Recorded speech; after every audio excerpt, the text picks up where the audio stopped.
Hello class, I am Zainab Bohra Sadriwala and this is my YouTube channel zainiitutorial. Thanks once again for joining me.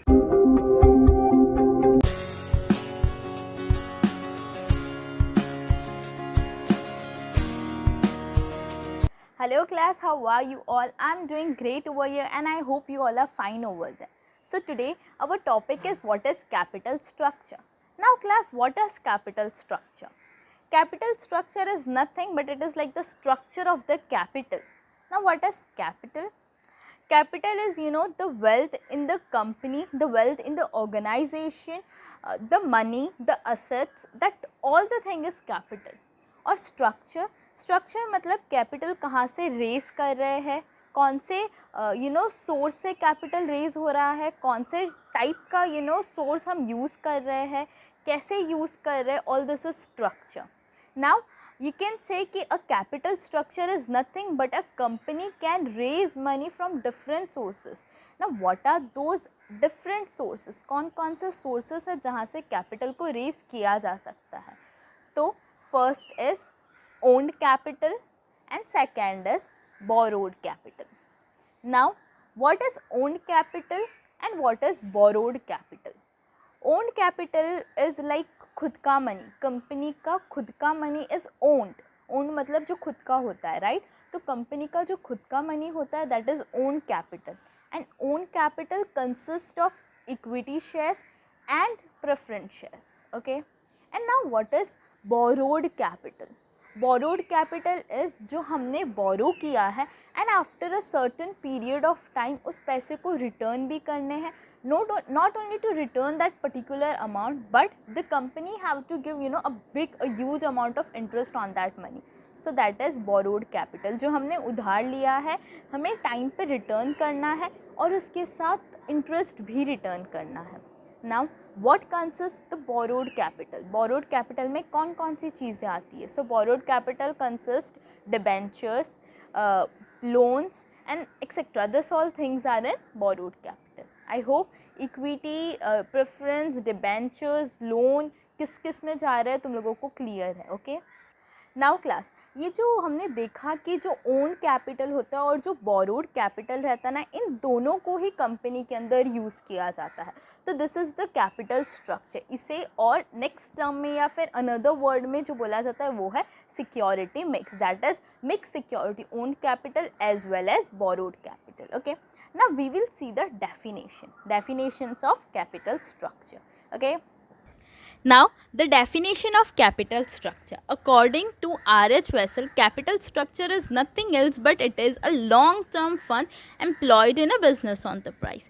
Now what does that mean? It simply means इसकी business के अंदर long term के लिए हमने fund को employed किया है, मतलब यूज़ करने के लिए रेस किया है, उसी को कैपिटल बोला जाता है. Now the definition according to John Hampton is it is like the relations between the two thing, the relations between the equity and the relations between the डेब्ट that create the finance and that is used for the asset. इसका मतलब है कि company के अंदर डेब्ट भी और इक्विटी भी दोनों को भी क्या किया जाता है, यूज़ किया जाता है और दोनों से ही फाइनेंस बनता है और उसी से कंपनी के असेट्स होते हैं. Okay, clear?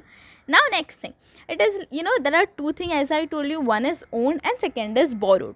Owned consists of equity, preference, reserves and surplus. Borrowed consists of debentures, bank loans and long-term loans raised from the financial institution या long-term loan जो financial institution से लिया जाता है. Okay, now there are 4 components of capital structure. 4 components कौन कौन से हैं वो देखते हैं. Now what are the 4 components of capital structure? First is equity, second is preference, third is reserves and surplus and fourth is borrowed capital.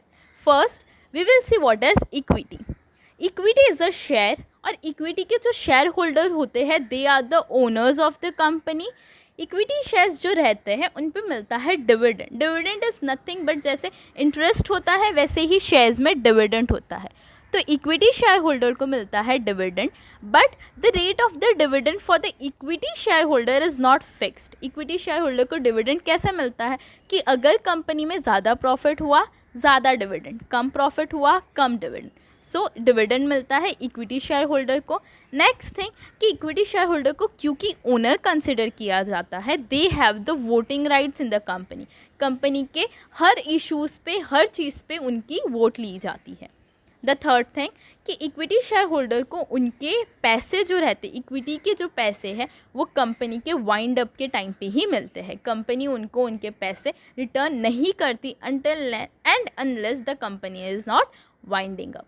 So again, equity shareholders are the owner of the company. Equity shareholders' dividend are not fixed, they are fluctuating. Equity shareholders get their money at the winding up of the company, and equity shareholders have the right for vote. Okay, now what is preference shares? Preference shares is like type of a share, but ये equity से काफ़ी different होता है। Equity shares कौन रहता है? Owner रहता है, but preference share holders are not the owner of the company. Preference share holder को वोटिंग राइट भी नहीं रहती अनटिल एंड अनलेस उनसे उनके शेयर से रिलेटेड इशू ना हो। द थर्ड थिंग कि प्रेफरेंस शेयर होल्डर्स का जो डिविडेंड रहता है ना, वो भी फिक्स रहता है। They don't get dividend on fluctuating rate. उनका रेट ऑफ डिविडेंड क्या रहता है? फिक्स रहता है। एंड उनको उनके पैसे जो रहते हैं, प्रेफरेंस शेयर्स के जो पैसे रहते हैं, वो रिडीम हो जाता है in the duration of like 20 years, या उससे कम में क्या हो जाता है, प्रेफरेंस शेयर्स के शेयर्स रिडीम कर दिए जाते हैं। And the preference shares holders have the preferential right, they have the priority over equity share holder. Priority ये रहती है कि अगर कंपनी वाइंड अप हो रही है और प्रेफरेंस शेयर्स के शेयर्स अभी तक रिडीम नहीं हुए, तो कंपनी को सबसे पहले प्रेफरेंस शेयर होल्डर्स को उनके पैसे देने पड़ते हैं, and then the equity share holder will get their money. अगर डिविडेंड है तो प्रेफरेंस शेयर्स को सबसे पहले उनका जो फिक्स रेट ऑफ डिविडेंड है वो देना पड़ता है, and then the remaining amount will get to the equity share holder. तो preference shares holders have a preferential rights, they have the priority over equity shares. I hope it is clear. Now the next component is reserves and surplus. Now what is reserve and surplus? देखो, company के अंदर समझो 10 लाख का profit हुआ है, जिसमें से company क्या कर देती है, समटाइम्स कंपनी 2 लाख जो रहता है ना प्रॉफिट के, उसे प्लग कर लेती है और रिजर्व्स में डाल देती है, ताकि कंपनी टाइम टू टाइम या जब भी रिक्वायरमेंट हो उस रिजर्व में से क्या कर सके, पैसों का यूज़ कर सके. So reserves and surplus is nothing else but it is like plugging back the profit. जो प्रॉफिट है उसी में से कुछ अमाउंट को क्या कर लो, रिजर्व में डाल दो, उसी में से कुछ अमाउंट को सेव कर दो, रिजर्व में सेव कर दो, ताकि जब नीड हो तब कंपनी क्या कर सके, उस पैसों का यूज़ कर सके. तो the third component is reserves and surplus. यहाँ पे ये रिजर्व्स और सरप्लस भी जो रहता है ये भी कंपनी का ओन कैपिटल ही है, क्योंकि कंपनी ने क्या किया है, अपने ही प्रॉफिट में से उस कैपिटल को निकाला है. So it is company is not raising that money from someone else. Company का खुद का पैसा है और उसे वो रिजर्व में डाल रही है, ताकि नीड हो तो कंपनी वो पैसों का क्या कर सके, यूज़ कर सके. So reserves and surplus is nothing else but it is like plugging back the profit. I hope it is clear.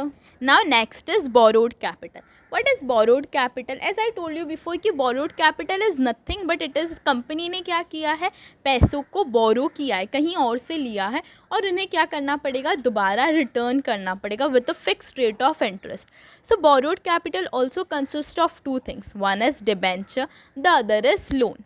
Now what is debenture? Debenture is nothing else but it is an acknowledgement of a loan. Company क्या कर रही है, public से loan raise कर रही है, उन्हें क्या करेगी, डिबेंचर देगी और उनसे पैसे लेगी. डिबेंचर पे एक फिक्स रेट ऑफ इंटरेस्ट क्या करना पड़ता है, देना पड़ता है. कंपनी एक agreed rate of interest debenture holder को देती है.